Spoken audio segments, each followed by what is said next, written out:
Peace. Peace. Peace. All right. It is 12 o'clock noon here in Cleveland, Ohio, Eastern Standard Time. You know, you can see us all over the world because we have this digital television platform. So it makes it possible for us to bring on guests who are on other sides of the planet, as well as to share this information with folks who are all over the world. So we're really grateful to have this platform. Today, our guest is Elijah Gilmore. He is the founder of the Tribe of Eli. He is also president of Cleveland Musical Artists Community, and we spent quite a bit of time talking about that and the realities of performing in Cleveland and what the audiences deal with and what we deal with as musicians in terms of pay and so forth and so on. But I'd like to shift gears and just talk about the benefit of music.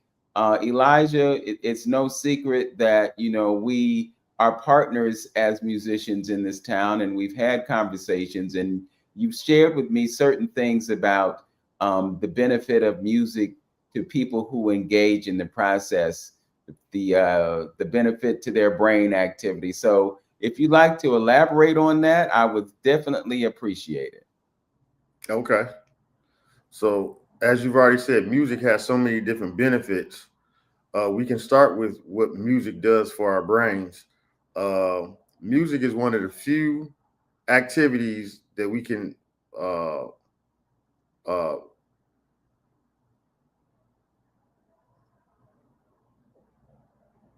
experience our whole brain being activated. So, like if they were to put our brain on an X-ray, and you and I would give each other a hug, a part of the brain would light up.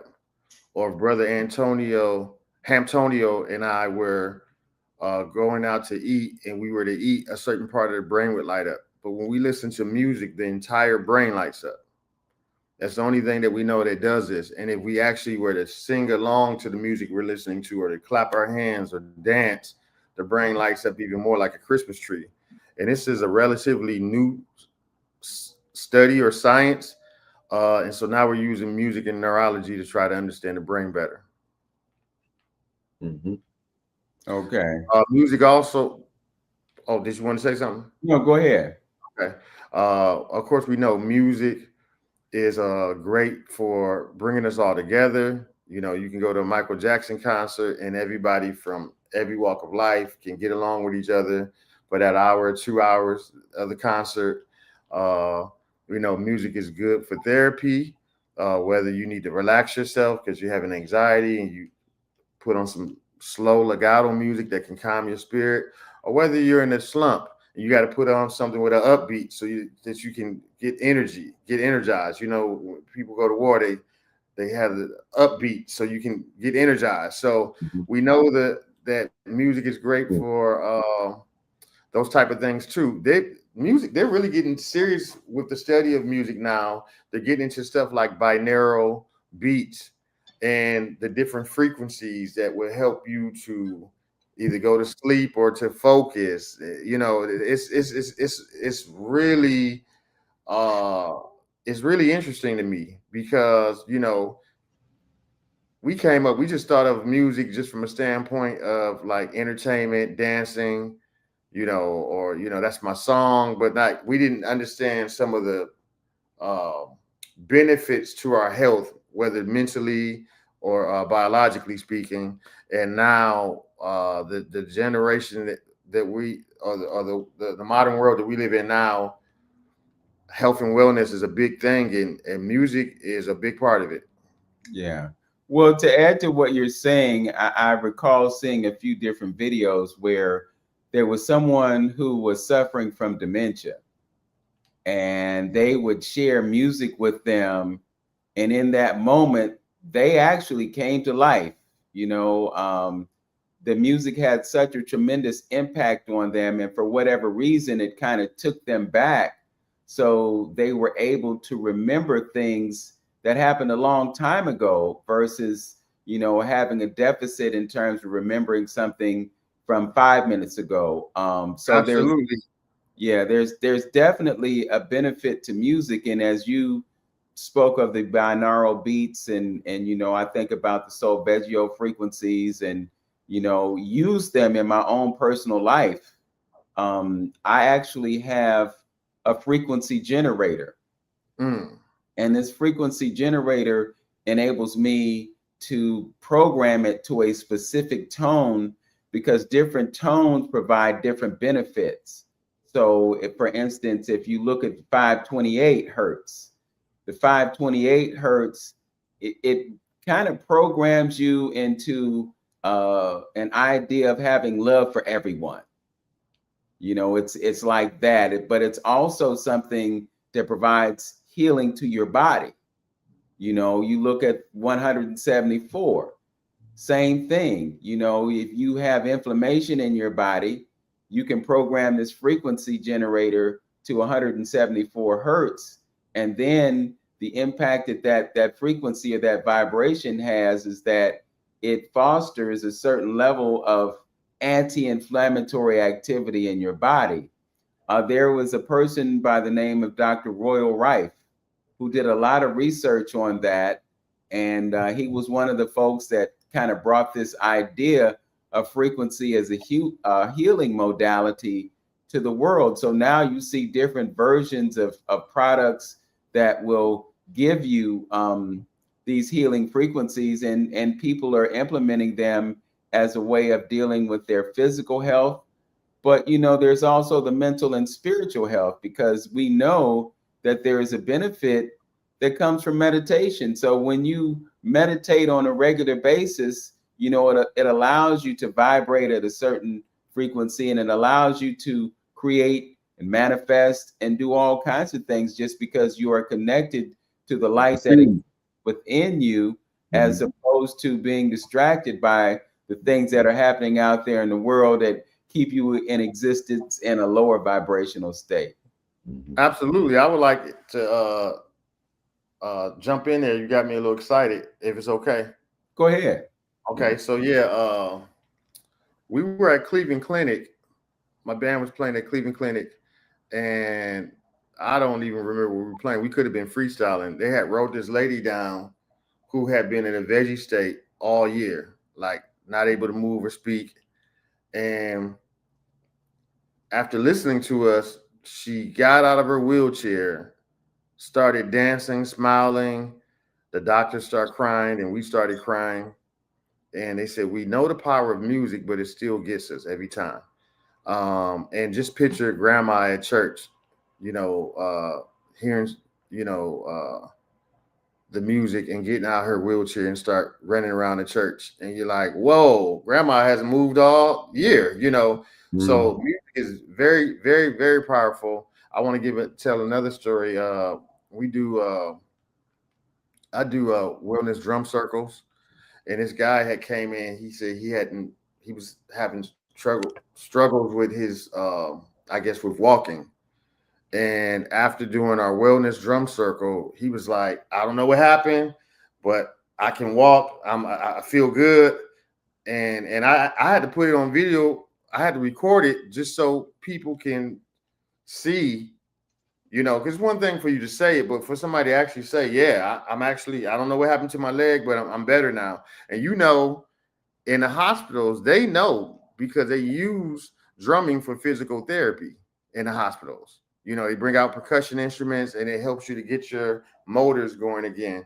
So you're absolutely right, Vince. We don't have the awareness of just how beneficial music is in our lives. We just say, oh, that's my song. But music can even affect your mentality of how you experience life. If you're listening to music that has a low vibration of lyrics, for instance, you may not go about life in the most healthiest way. Or if you're listening to a song that's inspirational and the lyrics are uplifting and high vibrational lyrics are going to allow you to experience life in a different way. So it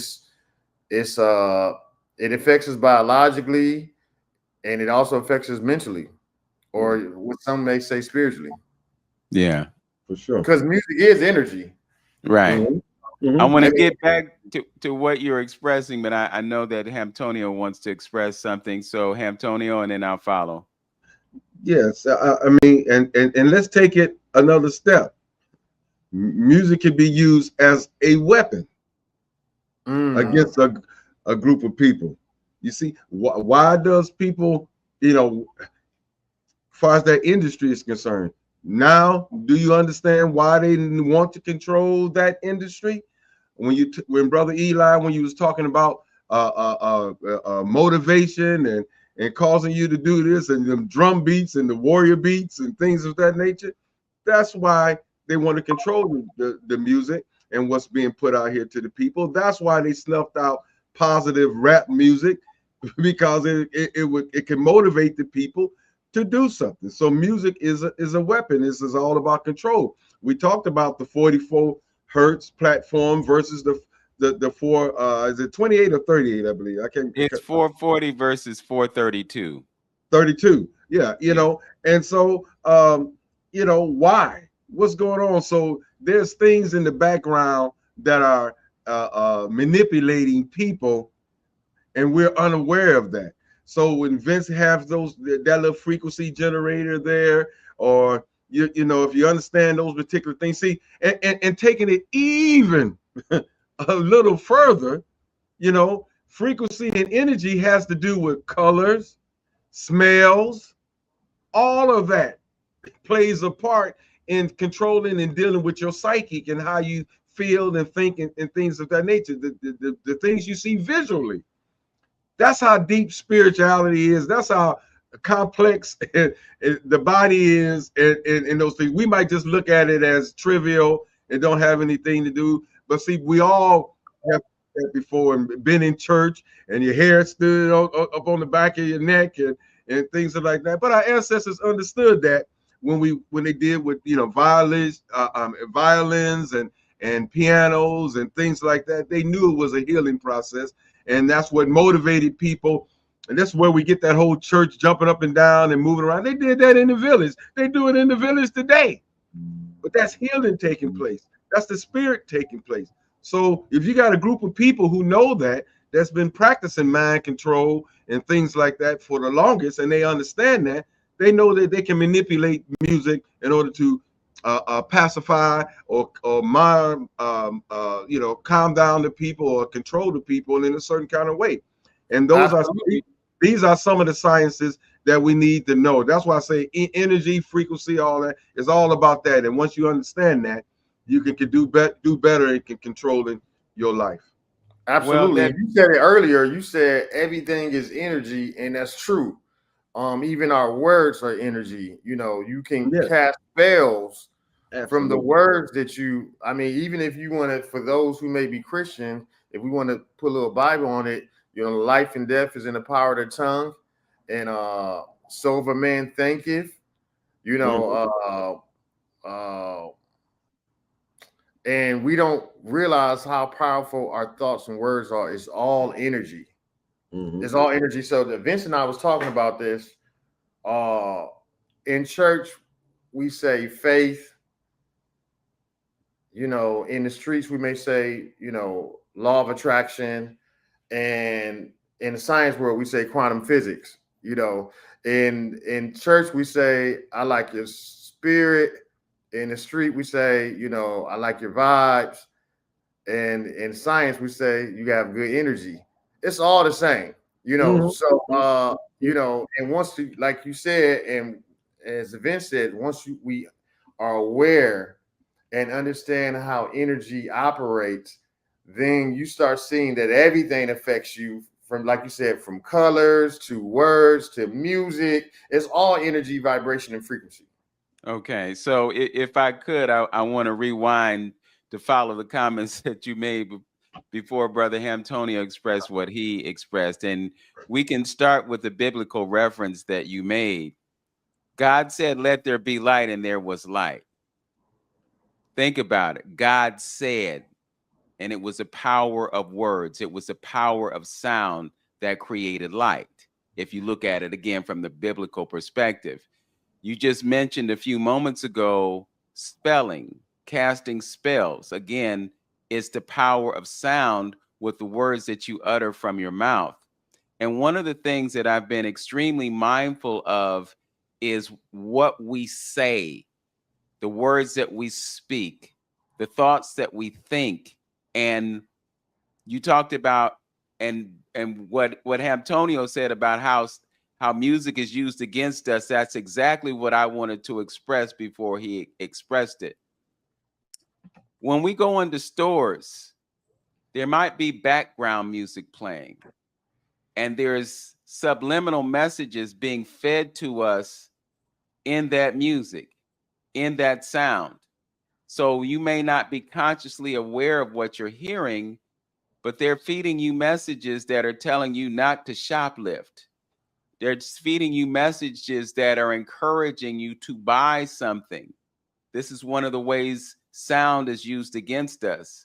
Brother Antonio brought up the 440 versus the 432 piece. And again, they have an understanding of how we're affected by those frequencies. So they employ those frequencies against us. And that's why it's so important for us to have an understanding of those frequencies so that we can use them to our benefit instead of to our detriment. Brother Antonio made another great point about how positive rap music got pushed out of the space and it was replaced by gangster rap, and all that other kind of stuff. You had artists like KRS-One, and even later down the line, you had Mos Def and Talib Kweli and others, Common and others who were giving you something of substance. But where we are right now is a music industry that understands the power of music and is giving us music that is not detrimental. And what they do when they do this is they create these loops. And so we're not aware of those loops. And those loops keep us trapped because of the way music is used against us. So once again, it means that we have to have an awareness of this and we have to work against it. One of the things that I really appreciate about live musical performances by local musicians, particularly those who give you their own music and not the music that is just, everybody liked this song, so we're going to play this song. But when they come to you with original music and it's thoughtful music and it reflects a certain level of consciousness, then we have an opportunity to use music in a positive way outside of the paradigm of manipulation and oppression, because those things are very real. They're extremely real. I'm going to share, and I'll turn the mic over, so to speak, Elijah, because I know you have something significant to share. I went to a film this past week called Begonia. And it was at the Great Northern Theaters. They have a theater complex there. And when you go into this movie theater, they have you sitting above the floor. So when you sit in the seat, it extends so that you can raise your the level of your legs, but your feet aren't touching the floor. And the whole point of this theatrical experience is that you don't just hear the sound, you feel the sound. So as you're watching this film, they have you vibrating in certain ways. And you know how they use music in films to bring you to a climax or to create tension, all those things that film scores are all about. They create this sonic experience that has an impact on you. Now, I have to tell you about this film because Begonia was about this guy who was a beekeeper and his cousin who I believe was autistic. And the beekeeper has a mother who has been negatively affected by chemicals that are created by this corporation that affects the quality of life of bees. So because of her experience, he's motivated to get back at this company and specifically get back at the CEO because the CEO was responsible for the entire company. Now, the CEO is a woman, and this beekeeper, because he's operating on a certain level of consciousness, determines that she is an alien. And at the time of the lunar eclipse, there's going to be an opportunity for her to connect with a spaceship. And I apologize because I'm going to give away the ending of this movie. I'm sorry. I'm going to do it, and so those of you who are watching, you can turn the volume down. turn the volume down if you don't want to hear it. But the way the story goes, he kidnaps her. He and the cousin kidnap her. They bring her to the house. They have her held captive in the basement. They got her ankles chained to the floor. As they were kidnapping her, they shaved her head because her hair was the way that the entities in the spaceship could track her. So they shaved her head, and then they slathered her with this substance. I think it was an antihistamine, to do the same thing, to prevent them from making that connection. And the whole time you're watching this film, you think, oh, these dudes are crazy because, she's just the CEO of this company and she couldn't possibly be an alien. But the beekeeper dude, he was deep than a mug. I'll just put it in those terms, because he had an understanding. Now, at a certain point in the conversation between this woman and the beekeeper, she says, oh, you're just going down this conspiratorial theory pipeline, and you've been influenced by the things that you've seen on social media, blah, blah, blah, blah, blah, blah, right? Well, here's the giveaway to the ending. It turns out that she was an alien. It turns out that that spaceship was real. And what happens in the course of the film is that this alien influences him to go to where his mother is in a coma. And she told him that the solution to bringing her out of the coma was this something that she had in the trunk of her car. And it turned out to just be antifreeze. But he told her that this solution would save her life. Well, he gets on his bicycle. He rides out to the place where she is. He puts the antifreeze in her IV and it kills her. He gets back on his bicycle. And by the time he gets back to his bicycle, this woman has escaped from the chains and everything. The cousin has blown his own brains out. And it's a confrontation between the two of them. He realized that she was who she said she was.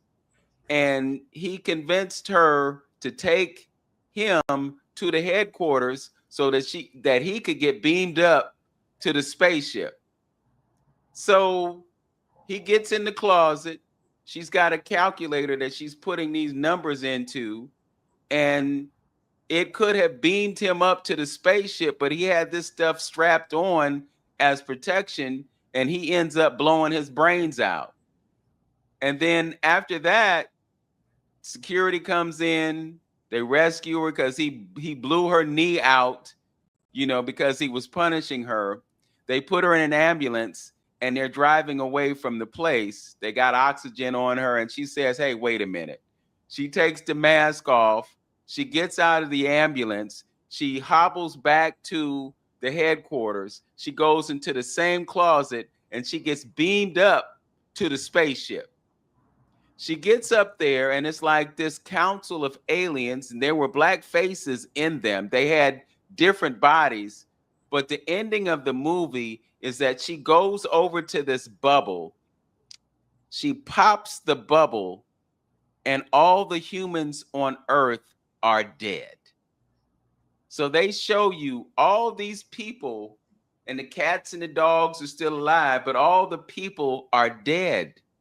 They showed you somebody that was having sex and they butt naked on the bed, dead, laying on each other. They showed you people at their places of employment laying out on the ground, hunched over their tables. Everybody is dead, and you go through this experience, being held hostage as she was held hostage, and the whole time they've got sound influencing you.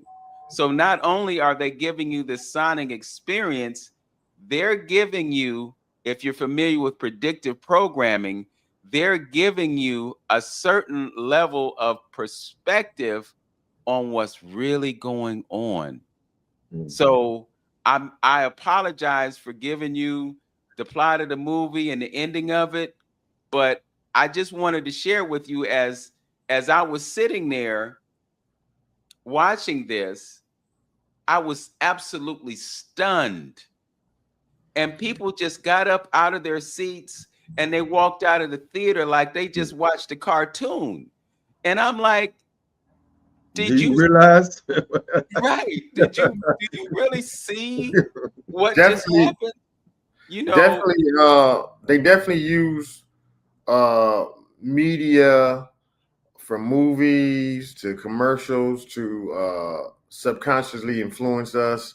And I don't think the idea of aliens is unrealistic as well, since it's life on planet Earth. It wouldn't be far-fetched to think there could be life on other planets. But yeah, I agree with you that they use media to, drop subliminal messages in our minds and everything. That's just like with music, like brother Antonio said. One thing I wanted to touch on that you said earlier, you were talking about the loops, and loops is very similar to chants or similar to a beat, that it's repetitive, and that the more it keeps repeating itself is stronger. Almost like when you're meditating and you hear that one note on a singing bowl, and the longer you marinate in that note, or you marinate in that chant, the stronger the energy of that becomes. So yeah, that just breaking down the science of when you talked about loops. Yeah. yeah. And so Nam Myoho Renge Kyo, Hmm. if you're Buddhist, that has meaning to you. And I've Yeah, yeah. listened to people who are chanting, and I've actually chanted with them, Nam Myoho Renge Kyo, Nam Myoho Renge Kyo, Nam Myoho Renge Kyo. And then they create a certain vibration with Hmm. those words. And then, we've been online where we've talked about, I think Brother Wayne Chandler has brought this to us, how you could have all these monks in one location chanting at the same time. And even though there are a very small portion of the population of the world, them being engaged in that chant can actually have an impact on the entire globe. So again, as you're saying, there's power in those loops, but those loops can be used for positive reasons and they can be used for negative reasons. And the loops that I was talking about are the ones that are used for negative reasons, and they are present in the music. So you listen to somebody like Jay-Z. Well, Jay-Z will take you into a place of darkness. You know, there are other artists, same thing, and you look at the impact that the music has on you. I've got playlists, Elijah, on Spotify. And when I'm working out, I'll put on some hardcore gangster rap, right? Because it's getting you, Some war music. getting you hyped up, and Yeah, you pushing the weight and but yeah. I had to think about it, man. I had to think, what am I listening to? What am I allowing to circulate in my headspace? And it's like, that's okay. I listen to Earth, Wind, and Fire, you Hmm. know, September, Boogie Hmm. Wonderland, something like that, something that I know came from somebody who had a certain level of spiritual enlightenment versus me listening to MC8 or, Ice Cube or, West Side Connection. Nah. I'm a say this, and I'm with you on that. I'm with you Yeah. on that. The thing that has so much appeal that sometimes you say, man, they ain't talking about nothing, but damn, that beat fire. You know what I'm saying? Like, that's the power of music, is they ain't talking about nothing, but that music even if it's just a chanting loop, it's so fire. You like, he ain't talking about nothing, but I need to hear that. That's the power. That's the power. Go ahead. Look like you're going to we like I said, it's all about, again, being knowledgeable about energy, frequency, vibrations, and things like that. And we can't be naive. We, especially the African American community, I speak on that because we've been, behind the 8 ball for so long. So that's my concerns, But if the system has gone so far as to want to control your food, where they putting excitotoxins in it and getting your body to respond in a certain kind of way, you know what I mean? And then we must understand that they understand how images affect the brain. Things that you see and your eyes interpret in your brain. I wanted at one time to start an image campaign because we know what the images that they're putting out in our community, but we're not counteracting those images. Images evoke emotions, which evoke actions. So images is very important. So we can't be naive not to know that they've been studying this stuff for a long time. Manipulating those particular things, and controlling those particular things. So they know that certain frequencies affect certain organs in your body. Certain organs in your body respond to the different levels and the different hertz and things of that nature. And you just be on fire, like you just said. You're hitting that. And the great thing about it, our ancestors understood that.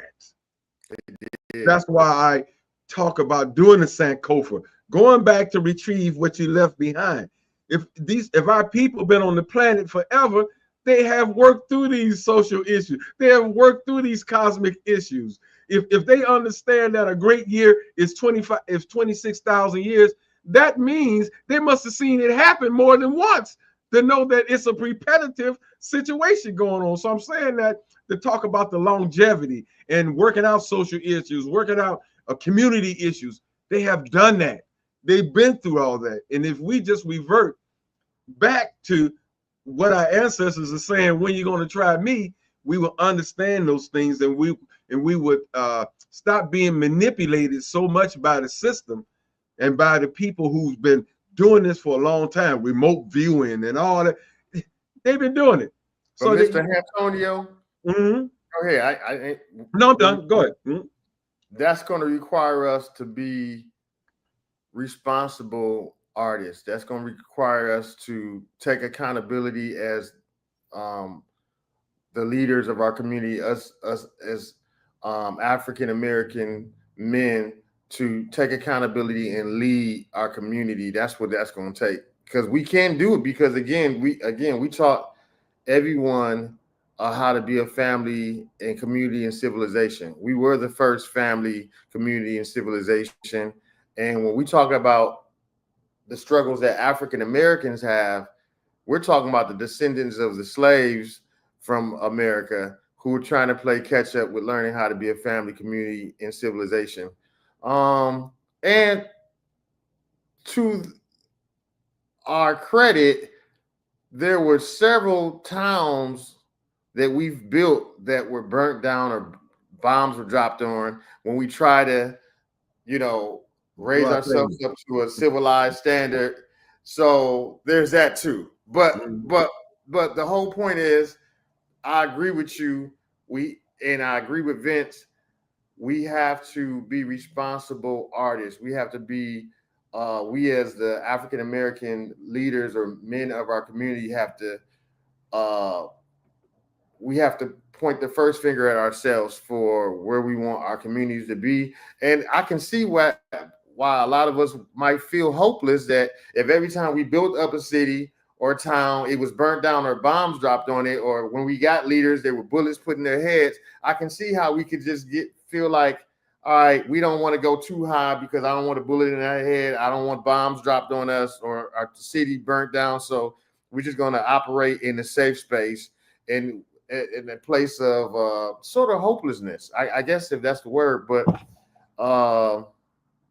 The good thing that I like about the times we're living in now is that we're living in an internet age, and we're able to see that there's so many people who are not racist, who want to see us be able to operate as one human family. And I heard Vince say this: it's not enough to just talk about the issues, but to come up with solutions. Yeah. So if I could expand what you just shared about us being descended from slaves, I think we also mentioned the fact that we were the original family. I think you talked about that. But the And we slaves were, they split the mom and dad up on different plantations, so yeah, we didn't have. let me make this point. As the original family, we were all over the planet. Absolutely. Okay, so when you look at the work of Dr. Rashidi, when you look at the work of Wayne Chandler, when you look at the work of Dr. Ivan Van Sertima and others who asserted the African global presence, it wasn't just that we were descended from those who were brought over on the slave ships. Those who were already here were also part of that entire paradigm. So I just want to Absolutely. make sure that we Are you talking include, about the indigenous Indians?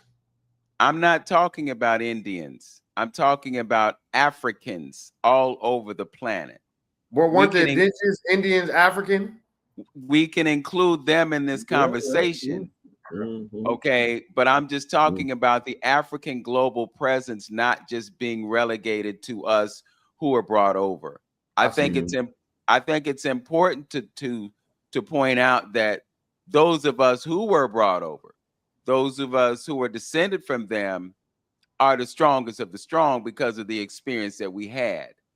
And I also wanted to allude to the significance of the narrative, because sometimes, we talk about the fact that our cities were destroyed, but we never talk about the fact that we rebuilt them. And the rebuilding of those things not being known puts us in that place of hopelessness. When you look at what's going on this planet right now, there are people in various places who are doing things to have a positive impact on where they are. And a lot of times, because we just get so caught up in the negativity that's shared with us on a perpetual basis, we don't hear about those things. We don't recognize those things. Somebody sent me a video the other day of a school that's somewhere in the northeast part of the country where these young people are using technology to create things. They don't just have 3D printers, they have bamboo printers.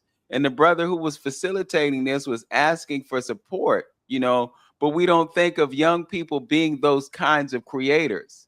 So it's important for us to know that. There's a young man who figured out how to make plastic into fuel to power vehicles. There are people on the continent of Africa who have figured out how to make vehicles that never require refueling. But when you listen to a popular narrative, you would never think that we had the level of intelligence that would allow us to create those things.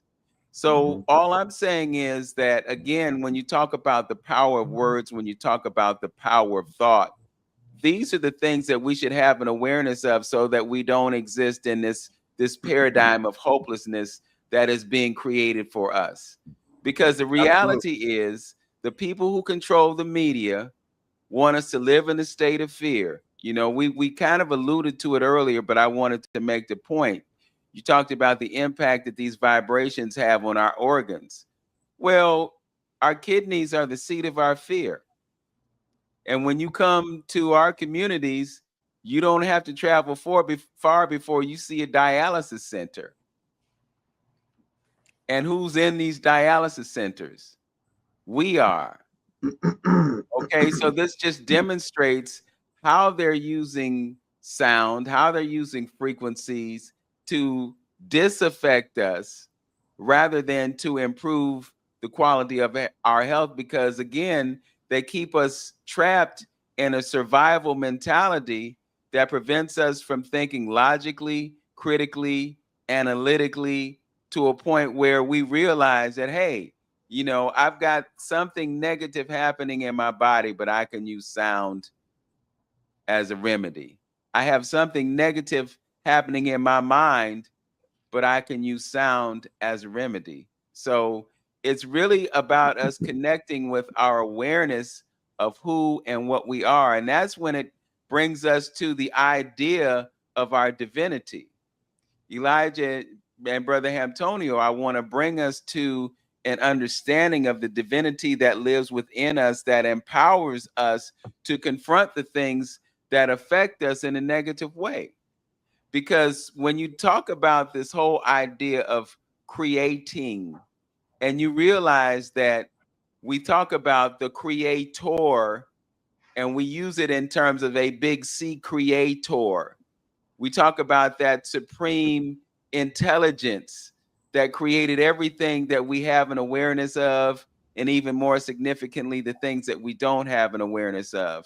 And what I'm sharing is that we are an extension of that creator. That's what allowed someone to create that drum that's a part of your repertoire. And so I'm just thinking about the drum circle that you have on the fourth Sunday of the month that I can't come to because I'm performing at Rudy's. But I'm thinking about the power that happens in that drum circle as everybody is putting their hands on that drum, creating that vibration, existing in that place of unity that allows someone's leg to be healed. You know, again, coming back to the power of sound. Go ahead, Elijah. I'm in agreement with everything you said. It's our responsibility to be more proactive in teaching our community about who we are in history, what we did in history.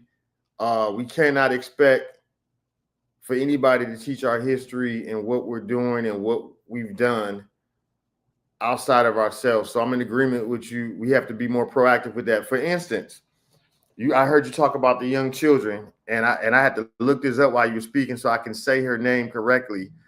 Alana George. She's a young child. She's like 12 or 14 or something like that. Now, as of recently, I won't mention any names, but there was a political figure that said that Black women were not capable of this or that, and I'm not going to give any more energy to that. But Alana George is a Black girl, and she's a part of Mensa. That's one of the smartest organizations you can be a part of. And not only is she part of Mensa, she is the smartest in Mensa. At 12 or 14, with a bunch of adults that are a part of Mensa, she's the smartest as a child. You know, and these are the type of things that we need to be teaching and not wait for people to teach, you know, us who we are. And I believe in us learning more about who we are and our potential, that we can be not only better contributors to society, but also have hope and say, hey, we can figure this out. We can figure out how we can be one human family, because we have the same minds that invented the pyramids, that they're trying to figure out how we built that. You know, we have the same minds as Alana George, you know, but we don't believe that we've lost hope because of all the narratives that have been painted to us about who we are and what we can't do. So I agree with you, Vince, and Mr. Antonio, that we definitely have to be more proactive and putting the right type of energy out here to our communities. And actually, we're one human family. I want to say this too real quick. You don't get the snow leopard without the leopard. You don't get the leopard without the Black Panther. Now, the snow leopard wants to beat his chest and say he's the latest evolution of leopard. And the Black Panther beats their chest and say we're the original, and maybe the leopard on the savannah plains that we know of the most, the gold one with black spots, he may say he's the most popular, but they're all leopards. We're all one human family. Everybody has African in their DNA, including Europeans. We're one human family. We have to learn how to operate as one human family or we will inevitably self-destruct at some point. Everybody will push their bombs and that'd be it. So we have to learn how to operate as one. There's just the human family, just Earth. There's not China and America. It's just planet Earth. And we don't need attack from aliens to come together as a human family, but we will need to exercise some emotional intelligence. We will have to do some critical thinking. We may have to tap into some technology. I think the arts will also help lead the way. But I understand when people say, well, we need to get ourselves together first so that we can have a seat at the table and have conversations. I'm in agreement with that as well. But just people need to know we're all one human family. And, genius is not in a color, it's not in a gender. Genius is genius. And I'm so in agreement with what both of you saying about us being proactive and putting the right vibrations and frequencies out here, monitoring what type of music we listen to, and also just being more responsible artists ourselves to make sure that we're putting the type of music out that's going to heal and uplift our communities. Yeah. Yeah. Just a quick thing. Let me ask both of you guys a question. How does it affect your psychic, or how do you feel when the majority part of your life you're not being represented? You're not being represented. All the heroes, all the folks who saved the day, all the the folks who so smart, all the folks who's living well and things like that. How does that affect an individual? If they have to deal with that, would it put them in that back seat, in that complacency that you was talking about, Mr. Eli? Do it make you feel that way? Because we're wondering why we're not expressing ourselves or not motivated to do some of those things. Now, I think as a community, the things that we're talking about here, if we really want to make an impact on some things, is what we're talking about. Setting up schools of science like that teach you that cells have memory. Talking about the DNA and how it affects you, and that you're still tied to your ancestors, and you still got that genius cell that is inside of you, or how your name within itself, or how it sounds, the audio that comes out of your mouth, how it affects you and affect the body. I think if our young minds start learning that particular thing, that particular stuff at an early age, God knows when they get to the point of the level of being able to create some stuff with knowing those type of sciences behind it, God knows what they could create. We got geniuses just sitting on it haven't been activated, that they don't know. They don't know these things are being played against them to control them and things like that. So that's what we should be doing. We're gonna make some serious impact and turn around. Oh, So absolutely. I wanted to say something to what you just said. Mm-hmm. I got some good news for us. We live in the internet age. That was the game changer. Because information can be shared among the entire world through the internet.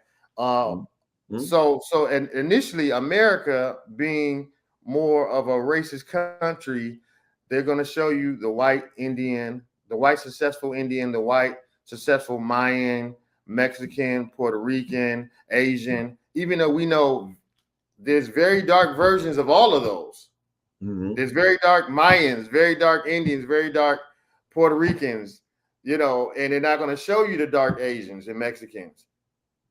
But because of the internet, that's a game changer right now. So now we have the internet is one of the top platforms to teach or to reach the masses outside of even over radio and television. And I also want to say this, in me touring across seas a lot, I got a chance to experience Europe. And I figured out that this is an American thing. Europe is not racist like we are in America.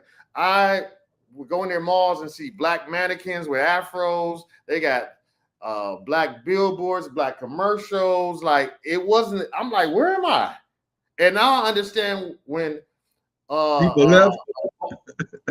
People like Baldwin and people would go across there and not want to come home, or would just stay over there like Nina Simone, because Tina Turner. Racism is not a thing over there. Like Mhm. that when we got over there, they would say we hate what's happening to African Americans in America. That's what they would say when we get off the planes in Europe, you know, because they can see what's happening through the internet to us, and it just wasn't a thing. Even their food, they don't put all the chemicals and preservatives in their food like we do. So America is more racist and capitalist driven, and so I want to say there's hope. I want to say that there's hope. There. Everybody is not the same, and like I said, that game changer is the internet. So anything, any information we want to put out here that can help strengthen our human family, and then strengthen our human family, especially with emotional intelligence and awareness, it's going to help with issues like racism, sexism, and all the different things that divide us. Because in coming into emotional intelligence, we have to have awareness of why do I feel the way I feel. Is there a healthier way to deal with this? You know, go ahead, Vince. You look like you was going to say something. Well, I have to agree and disagree. And I'll tell you why I disagree. But I just want to go back to something that you brought up earlier. And you talked about how they're dark Puerto Ricans, dark Mayans, you know, all that's the evidence of the African global presence, because those people evolved from us. Now, when you talk about this human family, there are similarities, but there are differences. And these are things that have been quantified by scientists when it comes to genetics. You know, there are certain markers that we have in terms of our genealogy that give us more than others have. So when you talk about the evolution of Europeans, well, the evolution of Europeans, you know, demonstrates that they evolved from us. So there are some genetic differences that I think that we have to consider, which is not to say superiority or anything like that. It's just a fact. You know, it's science. You know, and There's differences between men and women. You know, it's science. But let me continue. When you talk about racism, the experiences that drove Nina and Tina and others to go to Europe, where they were treated differently, you know, but at the same time, you take a country like France and you see the level of racism that exists in that country. You go to Ukraine and you see how, you know, Africans who were living in Ukraine were treated when that skirmish broke out, you know. So I don't think that it's necessarily accurate to say that the racism isn't there, because it's there. It's just experienced in a different way. Okay. You know, when you look at what the Moors did for the Europeans, the Europeans weren't bathing. They didn't know soap. They didn't know toothbrush. They didn't know cleanliness. And it took the Moors to bring that to them. And then you had the conquistadors who went over to Central America, and it was the same thing. They got there and they had elaborate sewage systems. They came to those places in the world and they found that they got an education from us. But I just think that it's important to reflect on the historical facts, you know. And so when you look at the continent of Africa, and you look at the impact of the Berlin Conference, and you looked at the fact that these European countries came together and divided the continent and created these different boundaries and all the things that they did to try to interrupt our continuity as families and nations within this great continent, you see the evidence of the racism that is still being perpetuated to this day, and the impact of colonialism on the continent of Africa that affects both sides of the globe.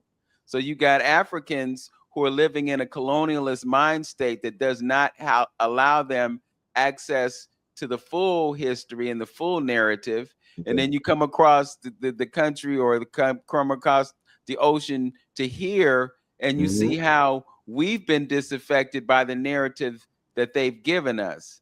But to your point about the internet, I fully agree, because what's happening now is that the narratives are being changed by the fact that we're understanding these historical events that happen. I saw a video earlier this week where there were these brothers who had petroleum companies here in America. And the petroleum producers, and I have to go to Rockefeller and the others, they came in and destroyed their petroleum empires, just completely destroyed them. When I pick up my history book as a 17-year-old student, I don't see that in the book.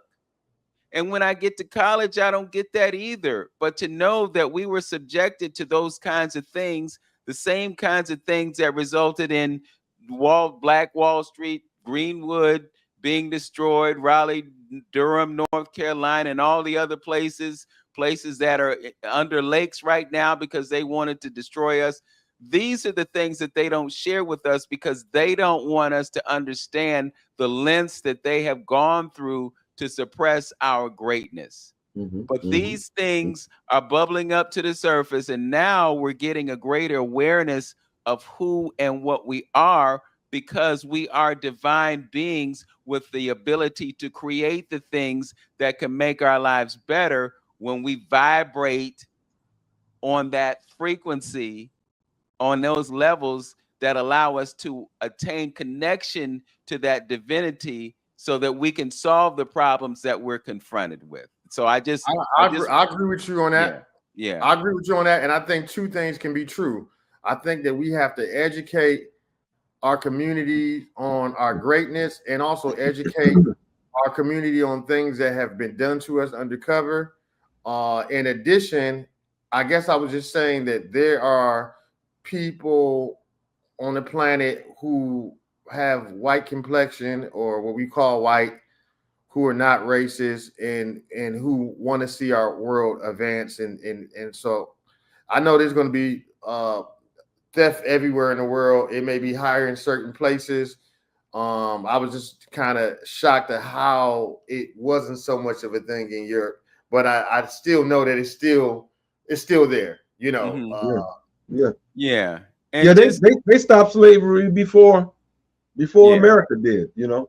And I don't want to discount the fact that we are one family, and I don't want to discount the fact that we have allies within the other population, if I can characterize it as that are compassionate, concerned, loving, and part of our community, and gave up their lives. Yeah, and you know that the whole strategy has been to divide us. That's why, you know, LBJ said, if you can convince the white man, the poorest white man, and these aren't his exact words, but basically what he was saying was, if you can convince the poorest white man that he's better than a black person, you know the rest of the story, you know. So, but when you look at what's going on right now, you know, somebody talked about the president, you know, taking the SNAP benefits off the table. Well, it's affecting them more than it's affecting us because there are more of them on it than us, you know. So, but the thing about it is, they create these lines of division to keep us fighting against each other. But what you're seeing right now is you're seeing a certain unification, because we all understand that we're fighting against the same evil, no matter what the complexion of our skin is. And it's that unity that disrupts the plans of the elites who want to put us adverse to each other. And so they can keep us from fighting against them, because they got us fighting against each other. We have to lock arms and unite against the oppression that oppresses everybody. When you look at what's happening with currency, they're debasing the currency. When they debase the currency, what happens? Inflation kicks in. When inflation kicks in, it costs you more to purchase something than you purchased the day before. And the whole time, they are transferring wealth from us to them. This is a game that they're playing with currency, because they want you to have this mindset of lack. They want you to have this mindset that you never have enough. You know, you're struggling to pay the rent. You're struggling to pay your car note. You're struggling to pay the utilities. You have to make a decision between buying the medication and buying something to eat. And the something that you eat is causing you to have to use the medication, but they keep you in darkness about that whole paradigm, you know. So the answer to all of this is knowledge. The answer to all of this is information.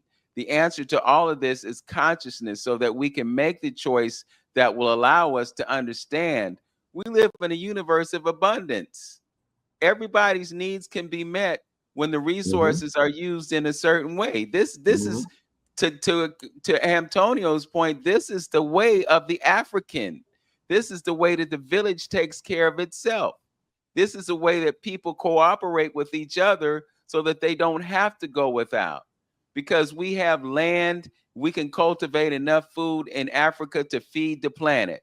If you look at what's happening in Africa, the resources that power this globe, the coltan, the cobalt, all the gold, all the things that they're taking out of the earth, it's all there, you know, and we can't look at it as an us and them. We have to look at it as a cooperative situation. We have the benefit of education here in the United States, and we can go over to Africa and take what we know about education to enhance the educational experience of those young people. There are students in Africa who didn't know anything about Afrocentricity until a Malefi Asante brought it to their attention. So we have a connection, whether we're foundational Black Americans, whether we relate to the whole idea of being indigenous to this country, all those things. Again, those are just ways to divide us as a people. You know, there are folks who want to discount the fact that there was a slave trade, that they didn't bring these Africans over here to America. Well, I challenge you to go to Cape Coast and stand in that dungeon and feel what you feel when you stand in the darkness of that room and you understand what was done to us.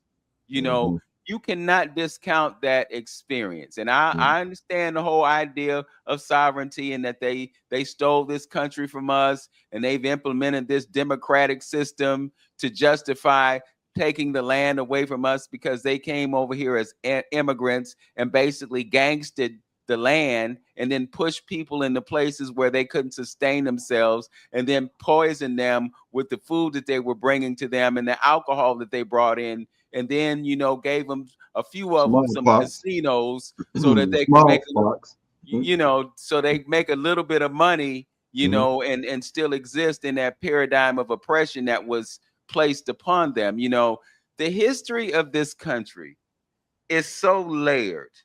There have been so many demonic things that have happened. When you look at the way that we've been treated as a people and continue to be treated as a people. I live less than a quarter of a mile from a market that I don't go to because the food that I need to eat ain't there. I got to drive all the way out to Golden Gate, drive to University Heights to go to Whole Foods. Might drive down to Meyer, but you know what they got in Meyer is priced for the Cleveland Clinic employees and not for the people who live in the neighborhood. You know, that those are the levels of racism that we deal with in this society. We look at places being redefined. You know, now Huff is Midtown. They don't want to say Huff because it's connected to an uprising of African Americans or Black people or whatever term you want to use to characterize them. But the gentrification is real. Them taking back what is ours is real. You know, these are certain realities, but you know, it's and all in addition about. To, go ahead. In addition to everything you said, we got to acknowledge the European Americans who, I have a friend, and I can say her name. I know she won't have a problem with it. Her name is Linda. And I met her on tour with Gladys Knight. She said she was raised in a racist home. And she broke that generational cycle. She stayed with a Black person, lived with a Black person for a few months just to see what it was like to be with a Black person. And after living with that Black person for a few months, she decided she didn't want to be racist anymore. And so we have to acknowledge those people who have stood for equality and pushing for change. And like you even said, Brother Antonio, have even given their lives. It's like in a relationship, like, you know, you want to acknowledge the good, because like then it encourages more of that. You don't want to just focus on what's not going on, but if there's any little good, even if it's a small good, then we want to encourage and say thank you for the people who may be European American who are standing up for equality and saying, hey, you know, we can do better. So in all in the same breath, two things can be true. What you're saying is right, and I'm in agreement that we have to be aware of how to move so that we can sustain ourselves and so that we can move ahead as a human family. And at the same time, I acknowledge and thank those European Americans who are standing on righteousness and thinking about how we all are affected, you know, even our planet Earth. Yeah. You know what? This If I could just real quickly, I want to acknowledge historically that there have been Europeans who have been our allies. So if you look at the abolitionists who did what they could to get Black folk from the South to Canada and places in the North, you know, historically there have been those who are on our side. You know, kudos to Linda for taking the initiative to understand truth as opposed to understanding the narrative that she was given that demonizes us. So I don't want to, you know, cast a wide brushstroke and, you know, say that they all bad and they not with us, because there are so many of them that are. You know, I think of a person who is my colleague on the board of the Cleveland Observer. And I know the level at which he operates gives him a certain sense of identity and connection to us, you know, even though he's Jewish. So, you know, we're all just really one human family. Exactly. I'm agreeing with you. Eli's motto is our motto is one planet, one sound, you know, and not necessarily a musical sound, but the sound of love, you know. Right. We all have different complexions, you know, but we're all one human family. And the illusion is that there's Black, white, Jewish, German, Asian, you know, that's the illusion, but we're just one earth and one human family. And we better figure this thing out soon before we self-destruct. We figuring it out, brother. Yeah. Antonio. Yeah, here's the thing too about like your friend Linda. You know, her experience helped her. But just like you said before about this demon that's going to turn around. Well, I shouldn't call it a demon. This entity that's going to turn around and it is today biting them in the behind is that internet, what you was talking about. And I think a lot of our European brothers and sisters are being turned on to information. Information is making people, okay, you know, and that's coming out like, Dad, that's not what I was taught in my racist family. I believe that because the lack of information, a lot of them is ignorant to the fact like that. See, but what she stepped out and put herself in an environment for her to learn and to see and to challenge the information that she had was given to her family. And she said, oh, no, this is incorrect. And then it's being supported with information that is coming out that is helping us, you know, helping the planet with understanding that there's a group that's trying to drive and keep this wedge going on and have ulterior motives behind doing it, you know. And once we come together, I mean, and understand that more and come out and talk about it, we can look at those things. And lastly is that, again, we have to change. If we change, he has no choice but to change. And the things that he's getting off right now and able to do, because we're still in the same mindset, operating day to day with the same type of energy that we're bringing. And, you know, the lack of, let me say, the same type of lack of energy and knowledge that we're dealing with. And he's able to manipulate that and keep us in this position. So we change ourselves by knowledge and information. He has no choice but to change because you change. Yeah, and just to embellish what you just said, many times It's them who's telling us the truth about the situation. Yeah. You know, you got folks like, I think his name is Tim White.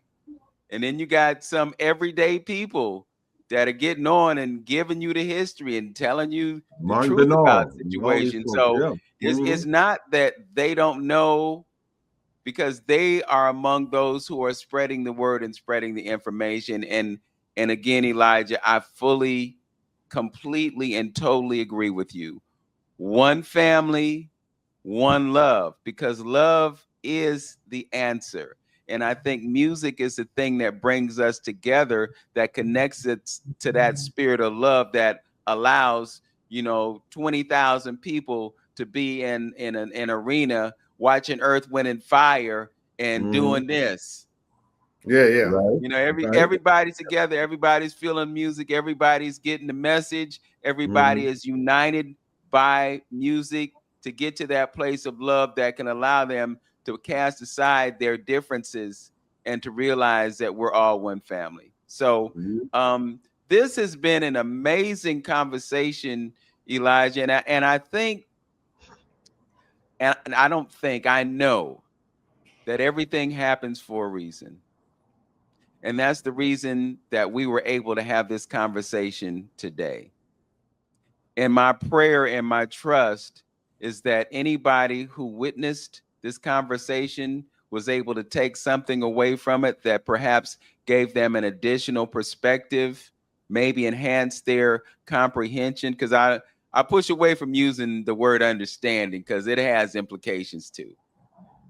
Standing under somebody means that you are in a place of being oppressed.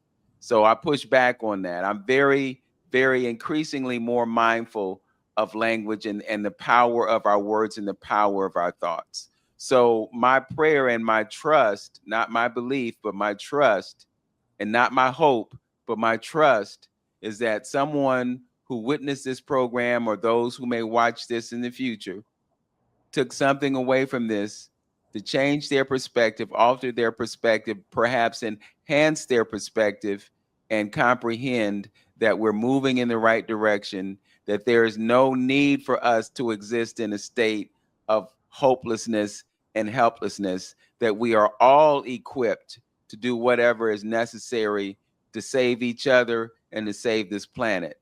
Unlike having that alien up there in outer space with that pin to burst the bubble that results in the death of everyone. They want us to believe that they have the power to do that. That's why that film is out there, because they want to plant that seed that they have the control and the ability to destroy us all. That's the ultimate message that I took away from that film. And see, what they do is they plant those seeds, and then subconsciously you buy into that. But there are opposing forces, and my trust is that these opposing forces will prevail, and we are the opposing force. So, Absolutely. yeah. Anything in closing, Elijah, before we release you, because we know you got a student to take care of. So, Uh, we have to choose love over fear. You know, a lot of negative behavior is rooted in fear. Like if we say racism, for instance, that's a group of people thinking that they're superior or that people are beneath them. In psychology, anybody that has a superior mindset is actually rooted in an inferiority complex. So we have to find the courage to get past fear, and we got to be able to think long term. Yeah, okay, making these quick dollars now are great, but what is it doing to our water? What is it doing to our rainforest? What about our great grandkids and our children of our future? We have to be able to choose values like love over fear. And I know that's a hard thing. Fear will immobilize us or have us doing things in anxiety that But I believe we can do it. I know change comes slow, but I believe that we can operate as one human family without attack from aliens. I believe that we can coexist as one human family and preserve planet Earth. And we have to just choose love over fear. Okay, well said. Well said. Brother Antonio? Yeah, and just tagging that what you just said, yeah, it does change does come slow, but when the creator put his hands in it, you'd be like, how did that happen? Because some of the things with you see, we weren't expecting the Abraham Traore over in Bikini Faso. That just came like bam, you know, to us. It was, I'm sure it was moves was making over there, but as far as globally and wide, it like came on the scene like bam. And the moves and the changes that he's making throughout the whole continent, that happens when the creator and laws of principles are in place that evil is going to be stamped out eventually. You can't build a strong foundation on evil and murderous tendencies and things like that. That's why we're going to have a problem in this country. But then I want to leave with saying this. Let's teach our children the real science of life. We didn't understand them. We got a little small abbreviated version when we was in kids. All the atoms in this pen they're moving. They're just moving at a slower rate of vibration. So that means let's go further and tell our children so that means everything is alive. If everything is moving, that means everything is alive. And that's can I add to that, Brother Antonio? Yes, sir. Yes, sir. So yes, the tree gives us oxygen and we give it carbon dioxide. We're one. Yes. We're one planet. We're one people. And we have to be able to see things as one. What happens to France happens to us. What happens to Africa, it ultimately happens to us as a humankind and as one in the planet. Spiritual world. Yeah, absolutely. Yeah. It's all connected. And see, and just imagine our kids, understanding you delivered it in a way that they understand that connectiveness. I even talk about we need to know the anatomy of our body. How many people know where the organs at and what they need to run optimally and things? It's like out of sight, out of mind. So we're doing our children a disservice. We letting we letting the takeover and the takedown go on without challenging it. We're not challenging it or not. And they getting it off. And that's why we're raising the type of people we're raising right now that don't appreciate some of the civil liberties that our people in the past have died for in order for them to be in the position that they're in right now. They don't understand that because other people and another race of people didn't want to hear that no more. You see, that's coming back around circle right now. They want to take history out of class, don't want to talk about things because it make their children feel embarrassed or whatever. We need to understand that, but you got to teach them that with understanding, meaning that it's not a hate situation, but you need to understand your history and what happened and how those things in the past form your present ideology. Absolutely. And emotional intelligence will give us the tools of how to frame things in a healthy, productive way that will allow us to heal as a human family, address some of the issues that we've been dealing with, and be able to progress forward and maintain, like Vince said, at a higher level of vibration and consciousness by doing it. Understanding those negative acts of that was put towards us was people operating at a lower vibrational energy, and understand that we should strive to be at a higher level of energy, and that's where you're going to get your rewards from. Absolutely. So if I could wrap everything up, I'm in agreement with what both of you have just shared. The fear that is being used to control the planet is that lower vibrational frequency. Love is the higher vibrational frequency. And I want to challenge the idea that change comes slowly, because we're living in an age where we've seen an acceleration of things. You look at what AI is doing, you look at what technology is doing, And, you know, since that planetary conjunction of Jupiter and Saturn back in 2020, we've seen a change in the perception of time and how time is progressing. So I just want to put out there that the change that we want to see, the change that we desire, is going to happen sooner than later. And I'll just leave it there. I conclude my broadcast by saying, know yourself, love yourself, be yourself.